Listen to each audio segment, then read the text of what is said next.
The day I buried my father, I thought I had lost the person who gave my life meaning. But I never imagined that my biggest heartbreak would lead me to the three people who would change my life forever. Three brothers.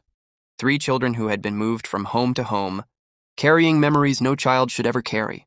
And one decision, a decision that turned a lonely man into a father. My name is Ethan Williams. For 42 years, I lived a simple life. I worked hard, built my career, and tried to be the kind of man my father would be proud of. My father was my biggest inspiration. He taught me that being a man wasn't about having money or power. It was about protecting people, keeping promises, and showing love when someone needed it the most. But then, one phone call changed everything. My father was gone.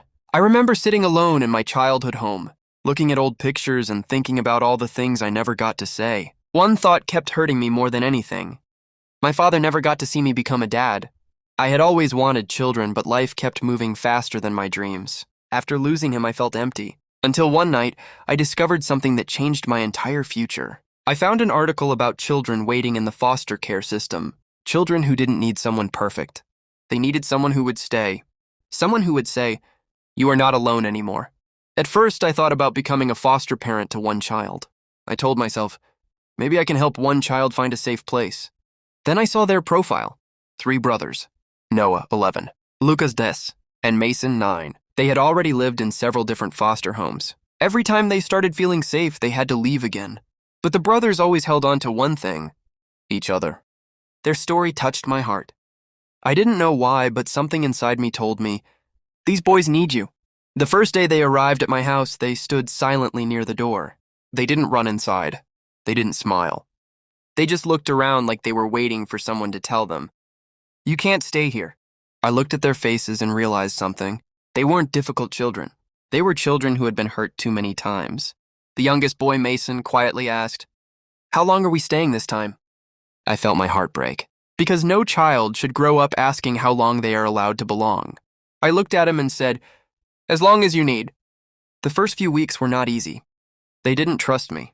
They didn't believe my promises. And honestly, I understood why. They had heard promises before. So I stopped making big promises. Instead, I showed them. I made breakfast every morning. I attended their school events. I helped them with homework. I sat with them when they were upset. Little by little, the walls around their hearts started coming down. The quiet house I once lived in became filled with laughter. There were toys on the floor, arguments over television, family dinners, and moments I never thought I would experience. I wasn't just giving them a home. They were giving me a family. One night, Noah came to me and said, "Can I ask you something?" I said, "Of course."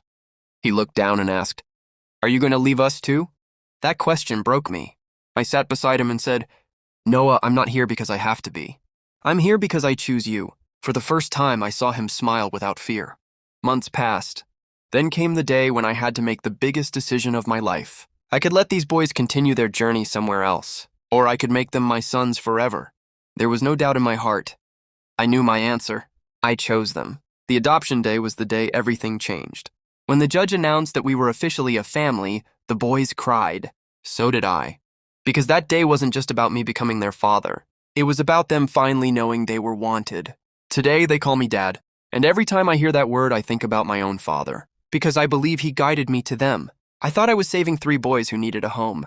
But the truth is, they saved me from a life without purpose. They taught me that family isn't always created by blood. Sometimes family is created by a promise to stay, a promise to love, a promise that says, "You're not alone anymore."